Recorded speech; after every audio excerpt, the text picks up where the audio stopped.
Em uma estrada deserta no norte de New Hampshire, um casal tem um contato imediato com algo que não é deste mundo. Beth e Barney Hill acreditam estar sendo seguidos pelo que parece ser uma estrela móvel. Param o carro e veem uma nave em forma de disco. Às 22 horas e 15 minutos, tudo fica preto. Os Hill acreditam que nesse momento foram abduzidos. O caso Beth e Barney Hill abriu uma nova esfera de interesses em abduções alienígenas. Já vi vários OVNIs. Já fui examinado. Por que alguém de uma cidade pequena falaria de sua abdução a menos que realmente acreditasse ter acontecido com ele? As pessoas foram levadas a bordo pelos extraterrestres. Essa mancha tem relação com a abdução. Eram relacionados biologicamente. Munida de novas pistas e evidência física nunca vistas, a equipe examina os fenômenos de abdução alienígena. Este é um caso importante, com a melhor evidência de todos os casos de abdução por aí. E mostra em primeira mão uma cirurgia para remover um suposto implante alienígena.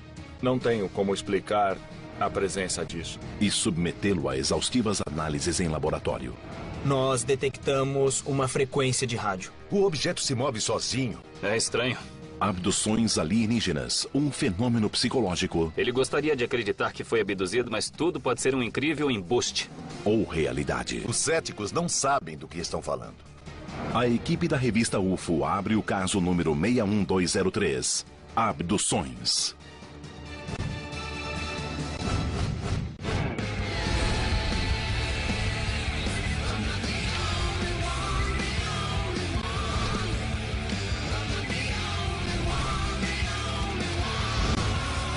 Caçadores de OVNIs. Sede da equipe. Por que as pessoas pensam nesta imagem sempre que ouvem a palavra alienígena? Os olhos grandes, a cabeça grande. Como sabemos a verdadeira aparência dos alienígenas? Essa é a idealização da imagem de que Beth e Barney Hill falaram quando a desenharam pela primeira vez após sua abdução em 1961 em New Hampshire. Assim começou a bola de neve nos Estados Unidos. Analisando os anos 50, a era de ouro do contato com OVNIs, todos se julgavam contatados. Mas no caso Beth e Barney Hill, os contatados se tornaram abduzidos. 19 de setembro de 1961. Beth e Barney Hill estão voltando das férias no Canadá, dirigindo pela Rota 3, perto de Franconia North, New Hampshire. Continuei guiando. Por volta de meia-noite, uma estrela anormalmente brilhante chama sua atenção. A princípio, o casal fica intrigado. Eu a vi passando atrás do meu carro. Depois, aterrorizado. Está lá, está acima de nós, Beth. Veja. Eles percebem que a luz no céu parece segui-los. Eu corria tentando fugir. O que acreditavam ser apenas uma estrela brilhante torna-se, aos olhos de Barney, uma nave flutuante de 25 metros com uma fileira dupla de janelas. Fiz uma curva. O disco o segue voando diretamente sobre o carro. Não sei por que tive de fazer aquela curva. Eu não sei por que fiz a curva. Eu estava perdido. E de repente, as lembranças do casal recomeçam na viagem pela Rota 3. Para sua surpresa, de alguma forma, horas haviam se passado. Apesar de se lembrarem conscientemente de aspectos de todo o incidente, não se lembram do que aconteceu entre a hora em que viram a astronave e a hora em que estavam no carro voltando para casa. Conforme relatado no best-seller Jornada Interrompida, que apresentou o caso Hill ao mundo, ambos teriam se lembrado, sob hipnose, de lutar com pequenas criaturas humanoides. Eles afirmam que os alienígenas pareciam vê-los como espécimes de laboratório. Um dos aspectos mais importantes do caso Hill é a alegação de que a abdução deixara evidências físicas. Se vocês forem a New Hampshire, podemos reabrir o caso. Se conseguirem as evidências, conheço laboratórios que podem analisá-las. Cada um faz seu trabalho. Vamos fazer as malas e partir para New Hampshire.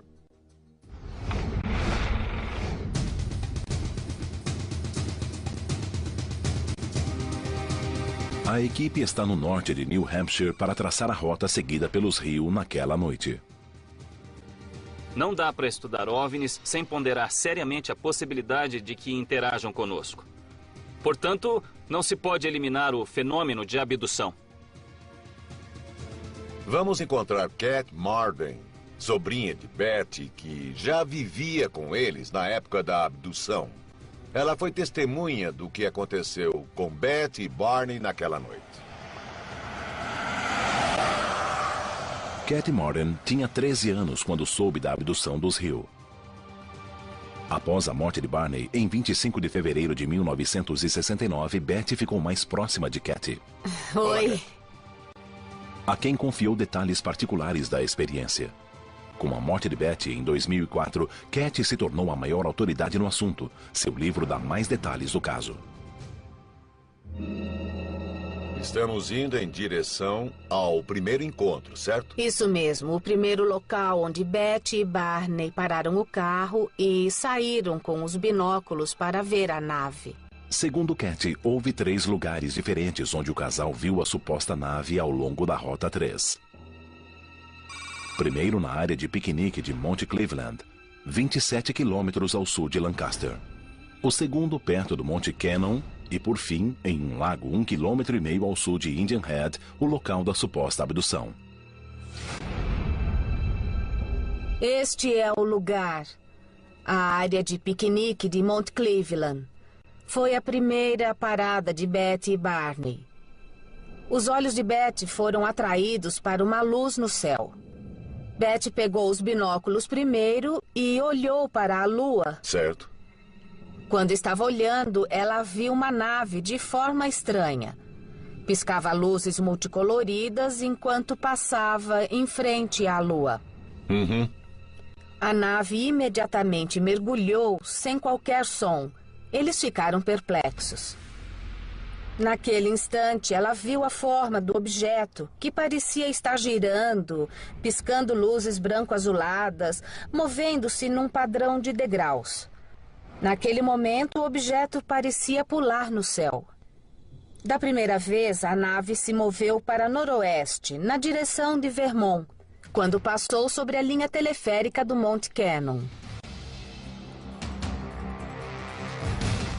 Barney voltou a dirigir correndo para a segurança da cidade mais próxima, mas a nave continuou a seguir o carro. A nave se virou mais adiante, parou e desceu a cerca de 30 metros do carro, fazendo Barney pará-lo no meio da estrada.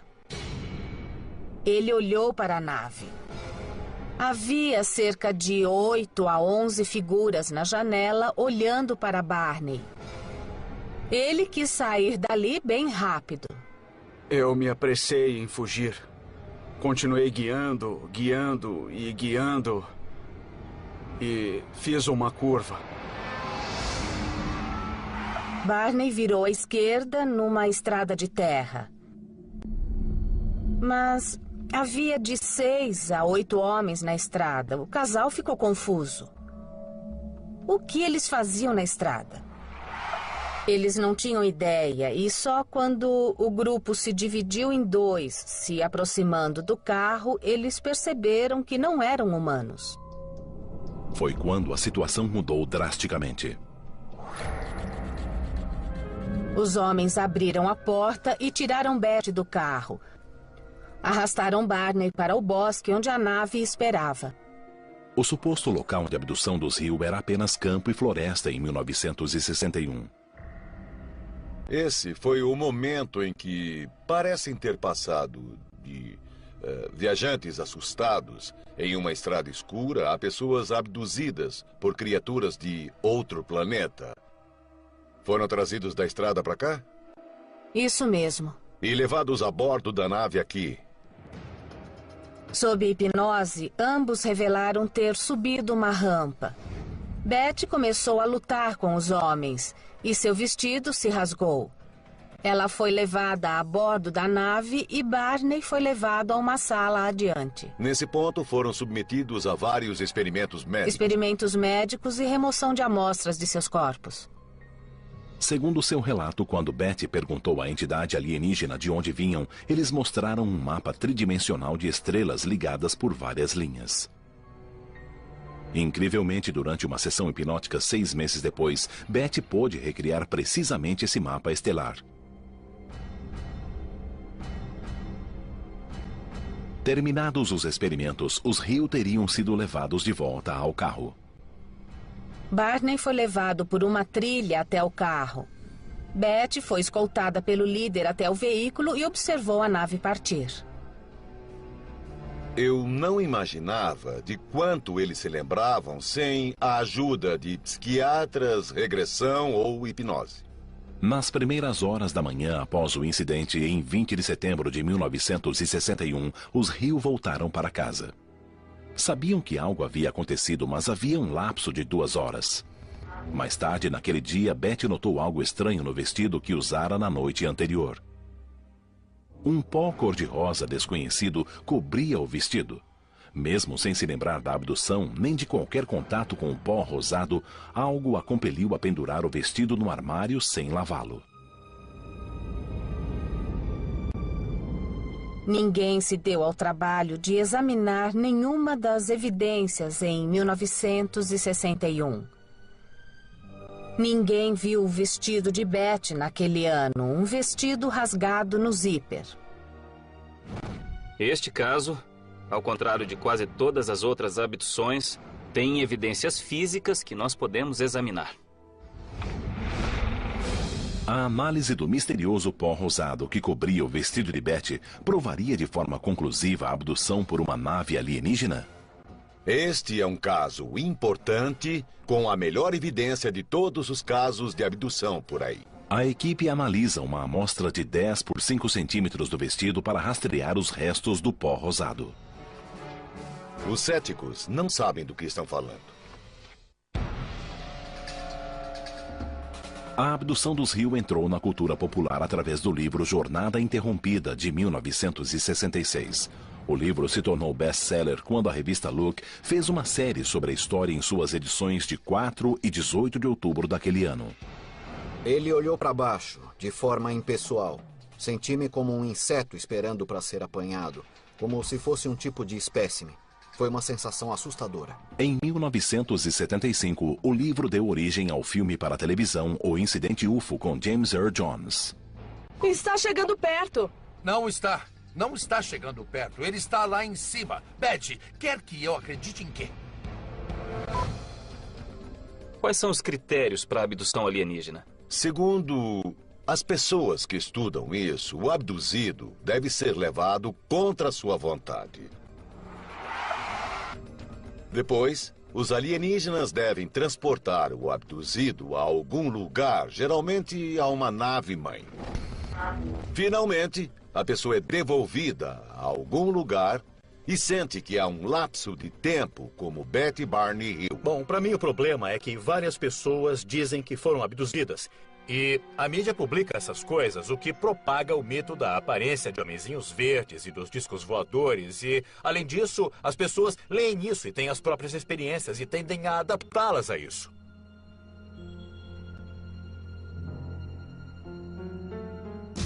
Apesar das dezenas de milhares de relatos de abduções por OVNIs, a grande maioria dos casos é descartada como falsa. Mas o caso de Betty Barney Hill continua um mistério até hoje. Segundo a equipe, há algo muito diferente nesse caso. As evidências físicas deixadas. Havia pontos extremamente brilhantes na carroceria do carro. Havia grandes pontos brilhantes na carroceria do carro. Do tamanho de uma moeda de $1. Felizmente, tínhamos um vizinho que era físico e recomendou que Betty andasse com uma bússola em volta do carro para ver como a agulha iria reagir. É só levar a bússola para perto do carro e a agulha fica girando, girando e girando. Se puséssemos a bússola em qualquer lugar que não ali, a agulha parava. A Betty Hill contou que houve um certo atrito físico durante o episódio. Que, quando se pergunta como está o vestido... Bom, ele está fisicamente danificado. O zíper está rasgado, parte do tecido está descolado e há contaminantes nele, manchas por toda parte. Se os extraterrestres deixaram algo no tecido, isso ainda apareceria? Isso já faz 40 anos, então com certeza haverá uma certa deterioração ou decomposição de qualquer amostra que esteja por lá. A substância envolvida é um tipo de pó rosado no vestido que a Beth estava usando. O que é que poderia ser? Será que uma substância secretada pelo alienígena ou alguma coisa que estava na nave onde a Beth encostou? Pode ser proteínas ou até enzimas. Como saberia se é algo extraterrestre? Procurando anomalias. A sobrinha de Beth Hill concordou em dar 2 amostras do vestido para a equipe testar. Uma amostra de controle e uma contaminada. O Dr. Ted Actworth traz o vestido para Phyllis Buttinger, uma analista química altamente respeitada com décadas de experiência na British Petroleum. Ela analisa o vestido em busca de traços do misterioso pó e de outras anomalias no tecido. O que nós temos aqui? Esse aqui é um pedaço da manga esquerda do vestido de Beth. Esse é o controle que mantém a cor original do vestido. A hipótese é de que a mancha tem alguma coisa a ver com o evento da abdução? Sim. O material do vestido foi manchado. Há muito pouco deste material na amostra de controle. Isto me diz que o que houver aí veio de uma fonte externa e absolutamente não veio de Beth. Então pode existir um material residual ou... Pode ser. Primeiro ela examinou sob um microscópio para poder ter uma visão aumentada. Você verá que, comparado ao controle, a amostra manchada tem uma trama menos ordenada e há mais espaço entre as fibras. Pois é o que eu estou vendo. Estou vendo que o maior espaço está entre as fibras da amostra contaminada. Se olhar com atenção, foi perturbada. Pela análise microscópica, Phyllis detectou áreas incomuns de distensão e perturbação no tecido do vestido de Beth. O tecido está mecanicamente deslocado em comparação à amostra de controle. Tudo que eu vejo é consistente com a explicação de uma luta física entre a usuária do vestido e uma outra pessoa. Isso poderia ser uma prova da alegação de Beth Hill de que lutou com os supostos abdutores na tentativa de fugir? Vamos passar agora para a análise espectroscópica. Parece muito interessante também. O infravermelho é uma técnica muito poderosa. É usado para identificar a estrutura molecular. O espectro infravermelho de cada molécula é único. Na análise espectrográfica, um raio de luz infravermelha passa por cada molécula e produz um comprimento de onda único que age como uma impressão digital química. Para obter uma identificação precisa dos contaminantes do vestido, Phyllis extrai um pouco do resíduo desconhecido da amostra. Esses são os resultados. O que isso faz é realçar as faixas. Parece que há pelo menos 2 tipos de contaminantes no tecido. Um material que tem proteína na base e outro que é um material gorduroso. Ambos são muito comuns, acha-se em toda parte. Então, descobrimos que o vestido está contaminado e que os contaminantes são muito comuns. Nós temos uma ideia melhor de qual era o contaminante do tecido? Não sei dizer se são humanos ou não, mas provavelmente são biologicamente relacionados.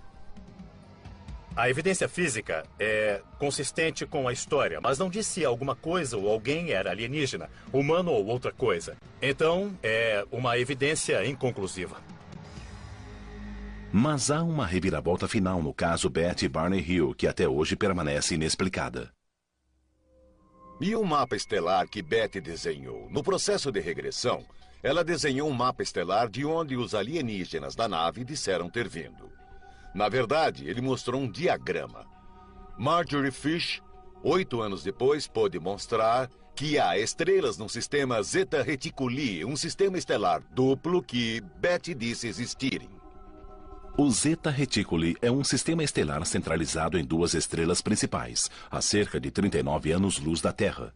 Os astrônomos só mapearam esse sistema em 1972. Apesar de o mapa de Beth combinar muito com o aglomerado estelar recém-mapeado, o diagrama dela mostra 3 estrelas a mais. O mapa não combinava.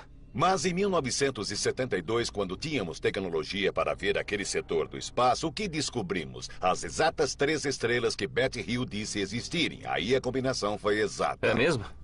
Como Betty Hill poderia ter identificado o local exato do sistema estelar e a configuração exata dessas estrelas? Ela identificou, desenhou e diagramou antes de termos a tecnologia. Desde que Betty Hill relatou ser abduzida e submetida a um exame médico invasivo, milhares de pessoas relataram passar pela mesma experiência. Mas uma nova guinada no fenômeno da abdução foi descoberta recentemente.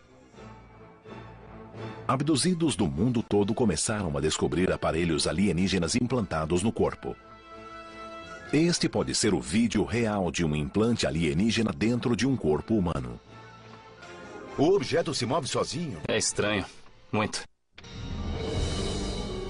Procedimentos médicos perturbadores e invasivos sempre foram associados aos relatos de abdução alienígena.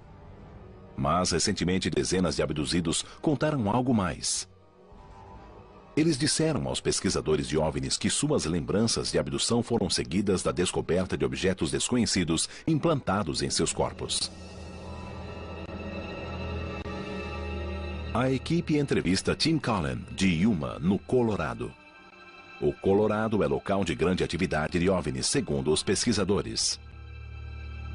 Em 27 de agosto de 1995, 21 testemunhas em 13 lugares no centro do estado dizem ter visto um objeto enorme em forma de charuto fazendo manobras incríveis.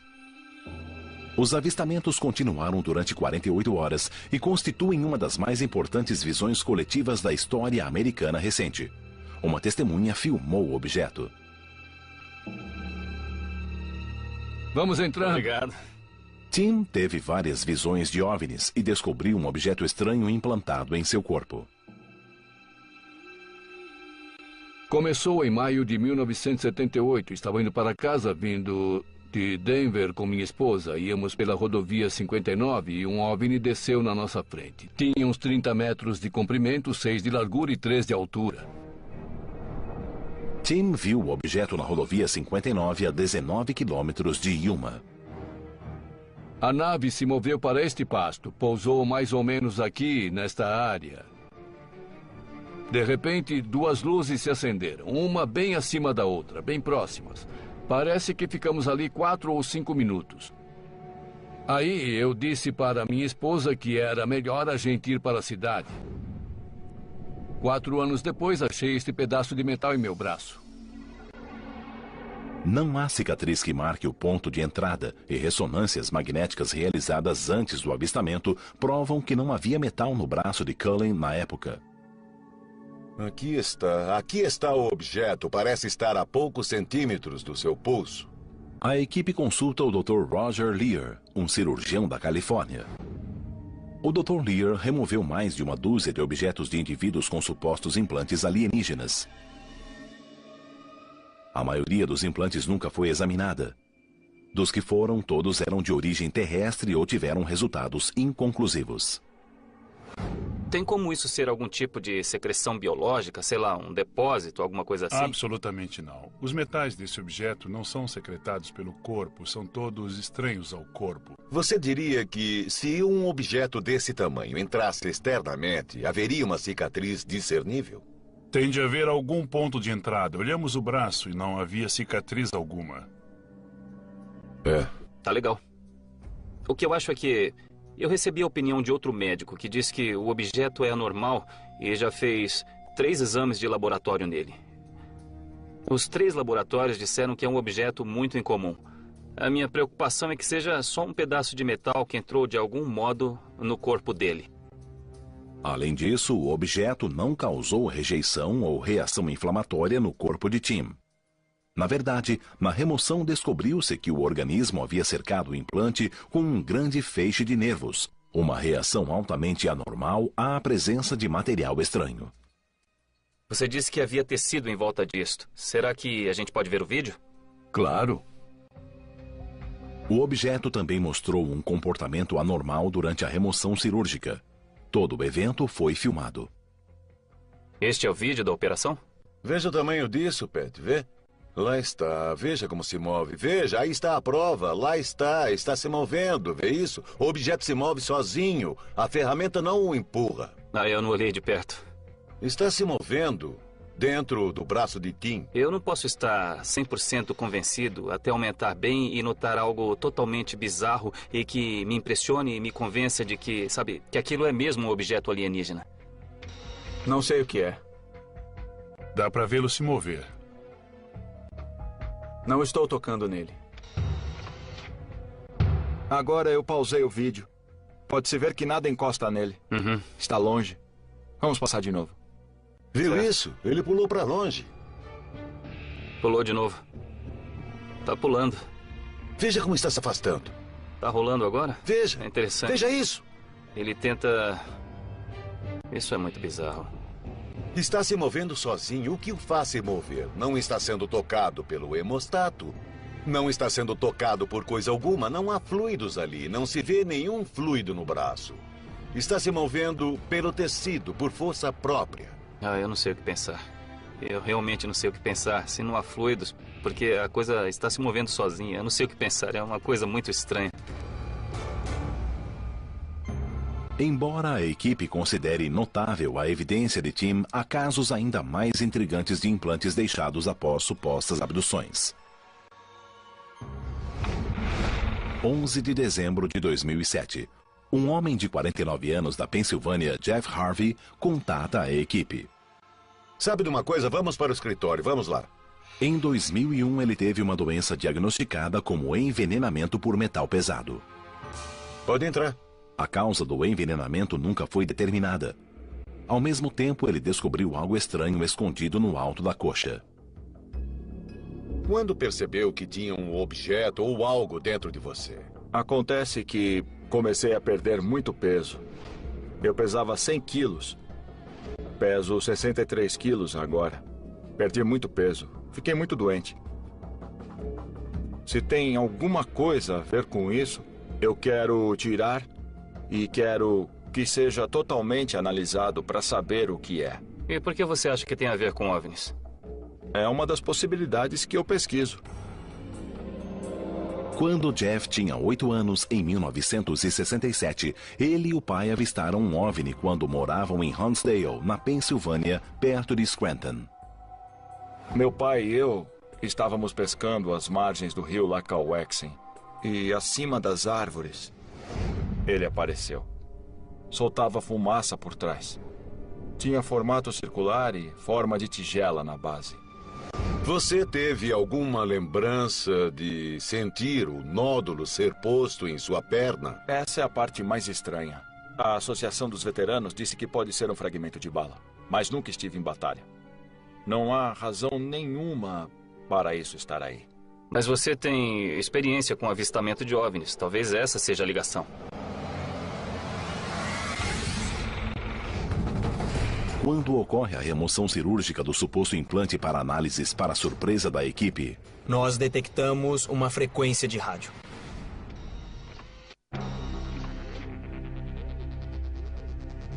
A equipe leva Jeff ao consultório do Dr. Lear em Thousand Oaks, na Califórnia, para exames pré-cirúrgicos do suposto implante alienígena. Vamos procurar radioatividade, campos eletromagnéticos e coisas desse tipo. Vamos entrando. Vamos lá. Jeff Harvey notou um objeto magnético em sua perna há 4 anos. Quando notei, eu quis muito saber o que era aquilo.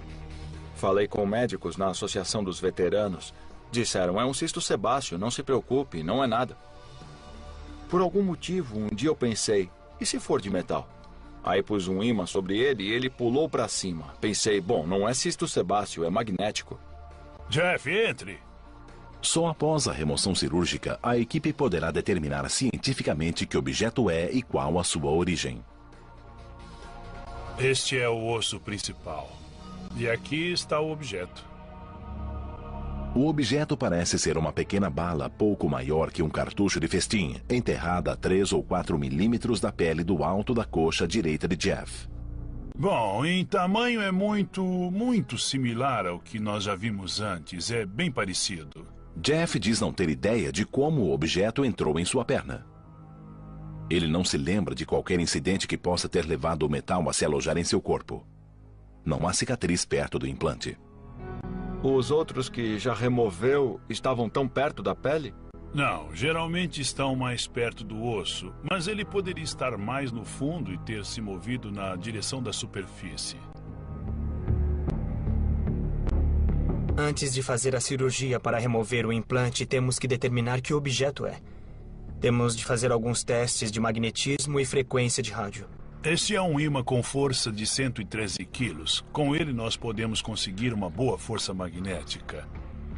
Se o objeto reagir ao campo magnético, ele deverá ser puxado para mais perto da pele.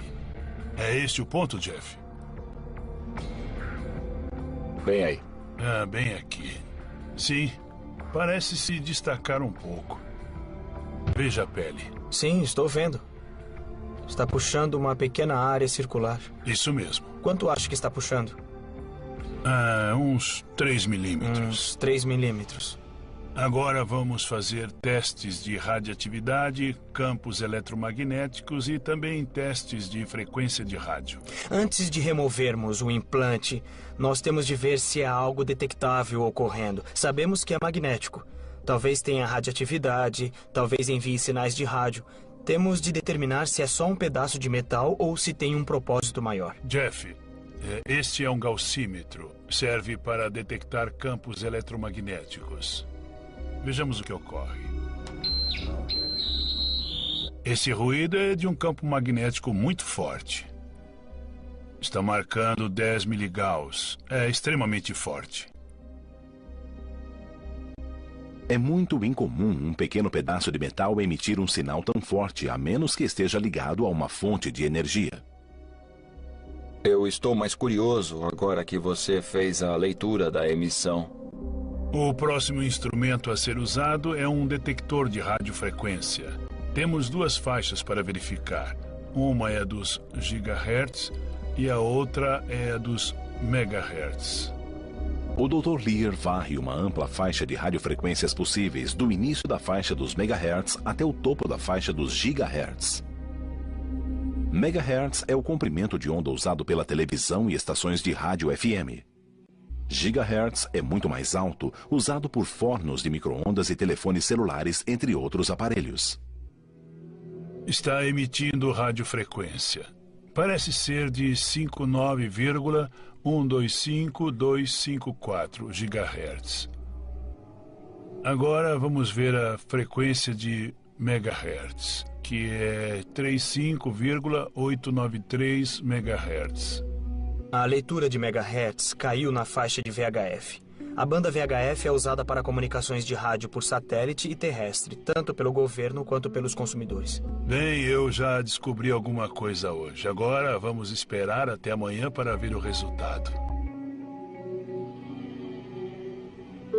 A evidência que pudemos examinar foi muito interessante, na verdade. Tivemos uma leitura de 10 miligauss e também uma radiofrequência de 35 MHz e 59 GHz. 35 MHz é VHF, isso é rádio FM ou televisão. Há uma chance de ter captado a radiação de fundo em torno dele, mas agora a outra é 59 GHz? 59 GHz. Então, essa é uma frequência extremamente alta. É a radiofrequência que os astrônomos usam para detectar emissões vindas do espaço exterior. Por que um objeto sob a pele de alguém geraria tal tipo de frequência? Primeiro, a coisa envia um sinal numa frequência que viaja muito longe.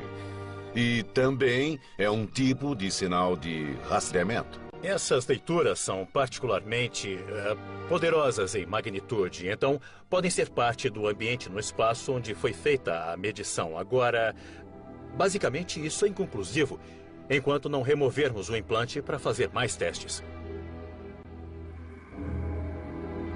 Muito bem, Jeff, esse é o local da cirurgia. Os sistemas estão prontos, a sala cirúrgica está pronta. Estou ansioso para ver o que nós vamos extrair. Antes da operação, a equipe médica extrai sangue de Jeff para que o objeto possa ser guardado no mesmo fluido em que esteve imerso. Certo, está pronto. Ótimo, obrigado. Na verdade, eu terei de voltar um pouco para achar essa coisa e... O Dr. John Matriciano, cirurgião-geral de Thousand Oaks, na Califórnia, irá conduzir a operação. Lá está. Olha lá. É, finalmente. Eu vou usar anestesia local. Vamos por aqui, neste ponto marcado antes. Farei um pequeno corte na pele. Aqui.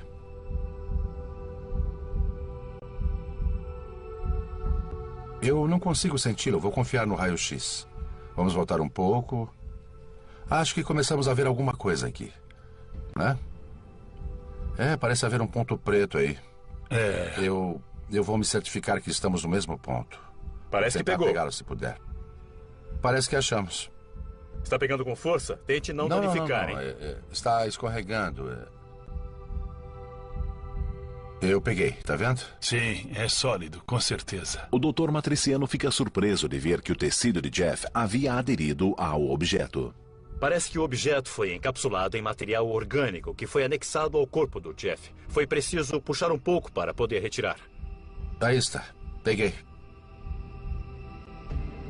Segura um instante. Aqui está. O tamanho do objeto foi surpreendente. Ele parecia mais chato e redondo. Fiquei mesmo surpreso que algo desse tamanho gerasse um sinal para fora do meu corpo. Já está no soro. Misture. Estou curioso para ver o que acontece, como todos. Agora que saiu, o que mudará? O próximo passo será levar o material para o laboratório e começar a examinar. Quando a equipe analisa o implante, aí está. Eles descobrem algo que ninguém esperava. Parece quase um pequeno meteorito.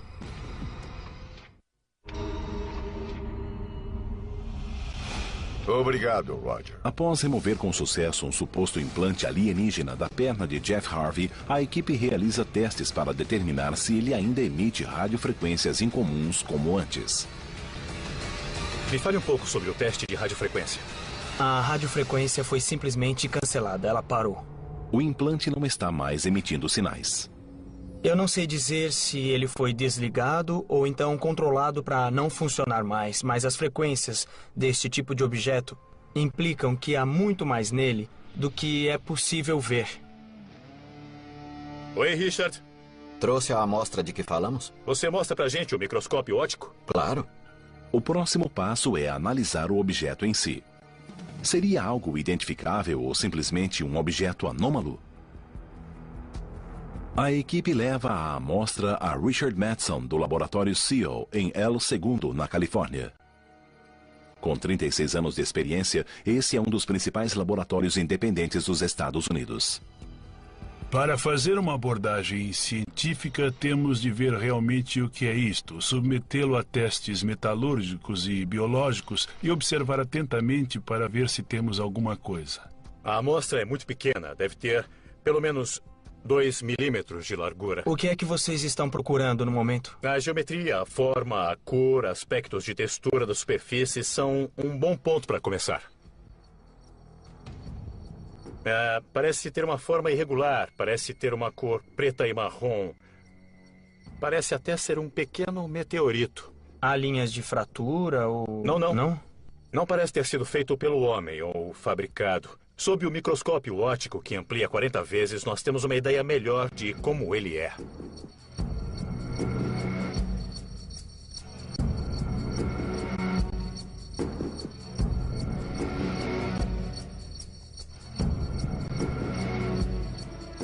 O objeto tem duas áreas distintas. Uma camada interna clara e uma camada externa escura. Eu vi a superfície externa e ela me pareceu escurecida ou queimada, podemos dizer. Pode ser ferrugem. Pode ser. Oxidação. Sim. Mas um exame mais atento revela uma terceira área, uma saliência incomum no objeto. Parece algo ressecado, como se fosse um tipo de gel. Chamamos de barbatana. Parece uma barbatana saindo pela lateral. Estou curioso para saber do que ela é feita. Este é um microscópio eletrônico de varredura. Nós temos uma fonte de elétrons que emite elétrons verticalmente para a amostra. Podemos varrer a amostra dos eixos X e Y. Podemos ter a difração do raio-X, que dará informações sobre os elementos que há na amostra. É um belo equipamento. É sim. Aí está. Podemos tirar um raio-X do material desta barbatana? Claro. Nós vemos aqui que não é um material que se projeta da amostra. Na verdade, é alguma coisa que está presa a ela. O espectro é de material orgânico. Então, por algum motivo, temos um pedaço do corpo humano que se prendeu à superfície exterior da amostra. Isso é muito interessante porque o corpo humano tem dois tipos de reação a um objeto estranho. No caso mais extremo, ele seria envolvido em pus e transportado para fora. No segundo caso, seria envolvido e ocorreria uma pequena reação inflamatória. Mas aqui, parece que algum material no corpo humano realmente se prendeu à amostra, o que não me parece nenhum dos casos que o Dr. Lair tenha descrito. Geralmente ele seria rejeitado pelo corpo, mas isso não aconteceu. Ele se prendeu. Muito interessante. Para você, parece que está preso a essa amostra de forma incomum? Para mim, não. A equipe continua a analisar o objeto em busca de anomalias. Dá para ter uma boa ideia de quais são os elementos nessa borda. Vejo ferro, oxigênio e tem carbono? Enxofre. Como pode ver, o pico mais alto é carbono. O carbono e o oxigênio que nós achamos que fossem os contaminantes. Todos eles poderiam ser encontrados em fluidos corporais, por exemplo. Mas se tirarmos isso, ainda terá sobrado o ferro. O ferro. Ele parece ser feito de ferro. Agora estamos vendo uma terceira área da amostra, não é isso? Certo. Onde achamos ter coloração preta. E aí estão os picos. Uau! O resultado é semelhante. O fósforo, há muito mais fósforo nesta área. Por enquanto eu não encontrei nada que seja incomum demais. Basicamente, nós temos uma peça pequena de 1 a 2 milímetros de diâmetro que é feita de ferro. Na verdade, é fisicamente possível que um objeto estranho migre dentro do corpo e surja em pontos distantes de onde entrou, às vezes anos depois. Meu trabalho como cientista é olhar para esses dados e ver se não há algo em comum. E, neste caso, ainda não há algo que nos surpreenda. Meu trabalho é estragar a festa deles. Eu lamento muito, mas tenho que fazer isso de novo. Ted acredita que o implante seja uma pelota de ferro e que seu surgimento seja uma ocorrência natural. Poderíamos debater este caso a noite toda ou até para sempre, se quiséssemos. Mas o fato é que houve um evento traumático na vida dele. No laboratório, nós fizemos exames e descobrimos que, ao menos um teste foi muito estranho. Estão vendo ali? Havia tecido humano, proteína crescendo de dentro de uma fratura do objeto. Eu estava muito animado por ter a oportunidade de remover cirurgicamente o que pensávamos ser um tipo de objeto estranho ou um implante alienígena. E, pelo que eu posso dizer agora, após os testes científicos com ele, parece ser apenas um fragmento de ferro oxidado. E o tecido crescendo a partir do metal? Não temos essa tecnologia na Terra. Digo que está além de nossa tecnologia e que possivelmente é alienígena. Pegamos nossa tecnologia e aplicamos a ufologia. Raramente isso é feito neste campo. Um cético sempre dirá que não provamos a existência dos OVNIs, como se tivéssemos de exibir um OVNI sobre a mesa para ser verdade. Por outro lado, o ufólogo dirá que não se refutou o OVNI. Mostre-me algo que diga que isso é outra coisa e não um OVNI. Sabe de uma coisa? Não achamos nada que negue uma presença extraterrestre nos afetando no planeta Terra, interferindo em nossa vida ou viajando pelo espaço. O que começou em uma estrada deserta em New Hampshire em 1961 com um casal supostamente perseguido e abduzido por alienígenas continua até hoje. Centenas de novas histórias de abdução alienígena são relatadas todos os anos, mas a descrição completa do que acontece durante as abduções pode jamais ser conhecida. Estamos mesmo sendo observados por seres de outro mundo? É possível que outros seres deixem evidências de sua visita a nosso planeta? Ou as histórias perturbadoras não vêm da escuridão do espaço, mas dos cantos obscuros de nossa própria imaginação?